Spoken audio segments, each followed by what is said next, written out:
Hey guys, thank you for watching the Slatrock channel. If you're new here, don't forget to subscribe and hit that bell icon to get notified every time we post a new video. And if you've already done so, just make sure that it's still active. Here's your news for August 2nd, 2019. We're starting off with some news from AEW today, as the war between the new promotion and WWE continues to escalate. During a conference call to investors, Vince McMahon referred to a certain other promotion as, quote, Blood and Guts Wrestling, and though the chairman didn't refer to them by name, it seems that McMahon was referring to AEW. AEW haven't exactly shied away from the red liquid in their shows, with big matches like Cody vs. Dustin Rhodes being a bloodbath, though Cody recently retaliated against the comments in a promo saying, I wonder if the person tasted their own words before they spit them out, because the entirety of our business is built on blood and guts. Every man or woman who ever stepped into the ring, regardless of race, color, creed, political affiliation, or sexual identity, felt blood and guts and passion. Wrestling returns to TNT after 18 years. 18 long years. So I ask you once again, if not us, who? If not now, when? Though Cody has said that what fans see when the show launches this October won't be as bloody, the company still remains an alternative to the clean, bloodless style of WWE. More AEW news now, as the promotion will crown one of its very first champions on the show's premiere on TNT. An announcement by Sports Illustrated broke the news that the first AEW Women's Champion will be decided on their pilot show, with the championship belt itself being revealed later this month at All Out. Though more details about how the first women's champion will be crowned will be announced on the upcoming episode of Road to All Out, the company's chief brand officer, Brandi Rhodes, has spoken about the title, saying, The championship will be treated with the utmost respect and prestige. We hope to inspire future female wrestlers to dream of holding such a meaningful title. While the first AEW Women's Champion will be crowned on the show's launch in August, that isn't the only major match made for the event. AEW's premiere will take place at the Capital One Arena in Washington, D.C. on Wednesday, October 2nd, and tickets for the event have just gone on sale. At the show, Kenny Omega and the Young Bucks will team together to face Chris Jericho and two partners of his choosing, while Cody Rhodes will take on Sammy Guevara in the company's first ever match on TV. Before October, though, the wrestlers of AEW will have to survive All Out, which is set to take place August 31st at the Sears Center in Chicago, Illinois.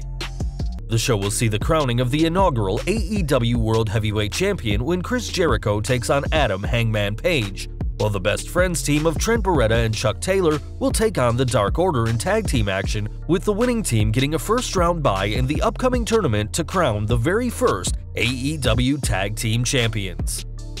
From AEW to WWE now, and though he spent much of his career dousing his opponents with blood and biting necks, it seems the former WWE superstar Gangrel has calmed down in recent years.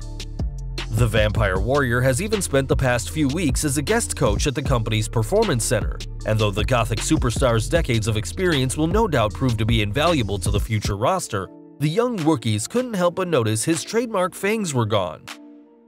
This isn't the first time Gangrel has helped train future stars, as NXT's Vanessa Bourne and former WWE United States champion Rusev were both trained by the Gothic star before they made it to WWE. Having someone like Gangrel working full-time as a trainer wouldn't be a terrible idea for the company, as long as they always keep a crucifix or a ring of garlic in the Performance Center just in case things get out of hand. UFC news now, and though Cain Velasquez has done it all inside the octagon, including being a former UFC heavyweight champion, there are some things still on Cardio Cain's bucket list.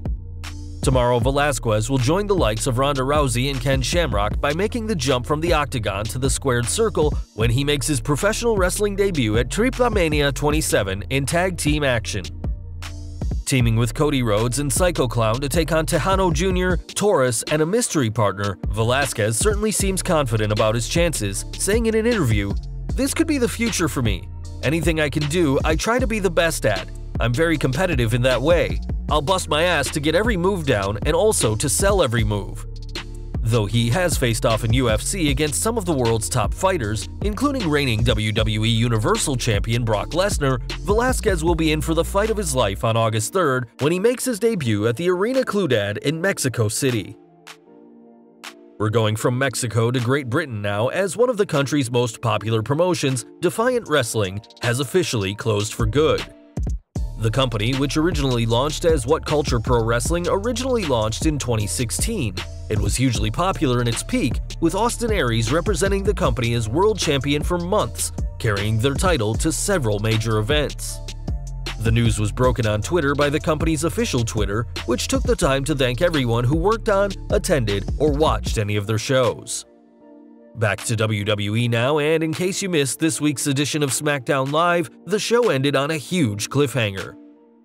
In the final moments of the episode, Roman Reigns was about to issue a SummerSlam challenge when an unknown person threw scaffolding on him, and it seems whoever committed the deed will be facing the big dog at the biggest party of the summer.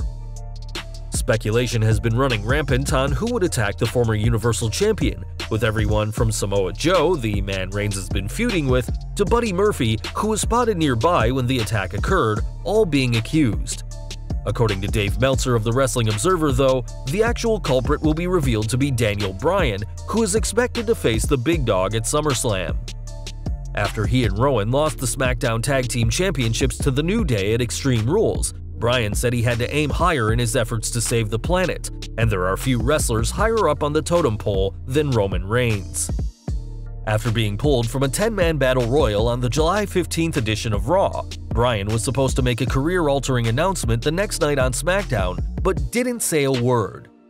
Local advertisement for the pay-per-view in Toronto has said Bryan will face Reigns, and this isn't the first time the duo have squared off on pay-per-view, as the pair met at the 2015 Fastlane pay-per-view en route to Reigns' rise to the main event scene.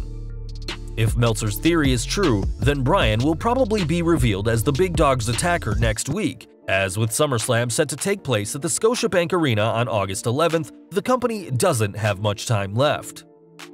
Speaking of SummerSlam, one superstar who was rumored for the event but apparently won't be showing is The Undertaker, who fans last got to see at Extreme Rules teaming with Roman Reigns.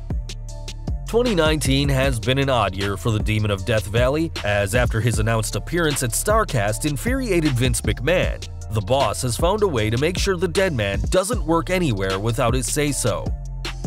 The Wrestling Observer newsletter recently made an interesting comment on the Phenom's WWE contract, and though the idea of a lifetime contract is absurd, the report said The Undertaker's latest deal was essentially that, saying, "The new deal Undertaker signed, while not exactly a lifetime contract, is so long that for all intents and purposes, it is."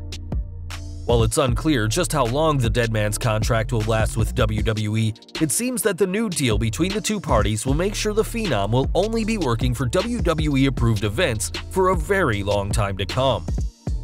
From one legend of WWE to another now, as though fans last saw Bill Goldberg in the ring at the recent Super Showdown event in Saudi Arabia, the former Universal Champion may be back in the ring very soon. In one of the most infamous matches of 2019, Goldberg concussed himself during the main event in Jeddah against The Undertaker, and two legends, who for years were seen as unstoppable forces, looked very fragile. After the bout, the dead man was visibly disappointed in how the dream match had gone down, and Goldberg even took to social media to apologize for his performance. Recently on SmackDown Live, Dolph Ziggler brought up Goldberg's performance in an insult at Shawn Michaels, describing the WCW star as embarrassing in the ring. This is apparently going to lead to a return by Goldberg, who will presumably squash Ziggler in seconds at SummerSlam after the show-off has taken to insulting legends like Goldberg himself, as well as Shawn Michaels and fellow WWE Hall of Famer Mick Foley. Strangely enough, a false rumor that Meltzer himself announced the match has been making the rounds, and though the match is reportedly going to be happening, Meltzer has said he never announced the match was going to happen. NXT superstar Matt Riddle has chimed in on the possible match between Goldberg and Ziggler, as the King of Bros' disdain for the former WCW World Heavyweight Champion continues to escalate. In an Instagram post, Riddle said the match should be made into a triple threat, and though that doesn't seem likely, it's clear that the NXT star does want to step in the ring one day against Goldberg, though not because he's a fan. A graphic has been made for Goldberg vs. Ziggler at SummerSlam, though it turns out it was a fan creation, as the company are still yet to officially announce the match, if it takes place at all. And we're ending with some 24/7 title news, as Drake Maverick's quest to become the champion once again now puts him at odds with the current title holder Maria Kanellis. Kanellis, who won the gold on this week's Raw from her husband, is now the first pregnant champion in WWE, though that apparently won't stop the British superstar. In a video on Twitter, Maverick can be seen handing out flyers with Maria's face on it, asking anyone who has knowledge of her whereabouts to get in touch. While the idea of trying to pin a pregnant woman may seem a bit uncomfortable, that won't stop the former 4-time 24/7 champion, who made it clear in a tweet that he has no shame, no remorse, and will pin the pregnant Maria to win the gold. Only time will tell whether Maverick will be the one to win the gold, but for now it seems there's nothing the former rockstar spud won't do to not only win the title, but finally consummate his marriage. Well guys, that's our news for today. Let us know your thoughts down in the comments below. If you like this video, don't forget to check out our previous video, 10 huge, shocking WWE 2019 rumors you need to know about. Also check out our other high-rated videos by clicking at the upper right-hand corner or down in the description field. Don't forget to hit that like button, hit that subscribe button, and the bell icon so you don't miss a single new video. You can follow us on Facebook and Twitter, and as always, thank you for watching.